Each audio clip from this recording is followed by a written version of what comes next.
இப்ப இருக்கிறவங்களுக்கு எல்லாத்துக்குமே வந்து ஒரு கில்டி கான்ஷியஸ்னஸ் இல்லாதங்கிறத வந்து என்னால ஆம் நான் அத வந்து ஆம் கொஞ்சம் எல்லாருமே மத்தவங்களுக்காக கன்சர்ன் ஒரு சின்னதா நம்ம ரோட்ல போயிட்டு இருக்கும்போது யாராவது சைட் ஸ்டாண்ட எடுக்காம போனா கூட, "எடுத்து விடுங்களேன்" அப்படின்னு சொல்றதுனால நம்ம குறைஞ்சிட மாட்டோம். ஆனா இப்ப எல்லாருக்குமே இருக்கிறது என்னன்னா, நான் நல்லா இருக்கணும். அவன் என்னமோ ஆயிட்டு போறான். அவன் எப்படி கெட்டா எனக்கு என்னங்கிற மாதிரி எல்லாருமே போயிட்டு இருக்கோம்.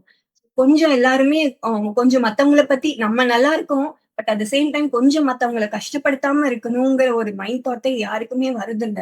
ஸோ இந்த மாரி ஒவ்வொரு விஷயங்களும் கேட்கும்போது நம்ம எக்ஸ்போர்ட்ட பத்தி அவர் இன்னும் கொஞ்சம் தெரிஞ்சிருந்து நல்லா பண்ணியிருந்தாருன்னா, அவரு சக்சீடா வந்திருந்திருக்கலாம்.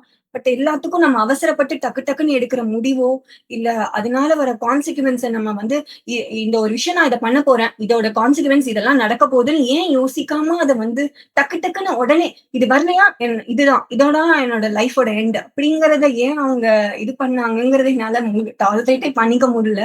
ஸ்டில் இன்னமும் நான் நெறைய பேர்த்த பத்தி கேட்கும்போது, யாருமே தெரிஞ்சு விலகல. நம்ம ஏதோ ஒண்ணு சாதிக்கணும்னு தான் வரோம். ஆனா இந்த மாதிரி இருக்கிறவங்க கிட்ட இருந்து நம்ம யோசிங்க. எதையுமே யோசிச்சு பண்றதெல்லாம் வந்து தப்பே கிடையாது.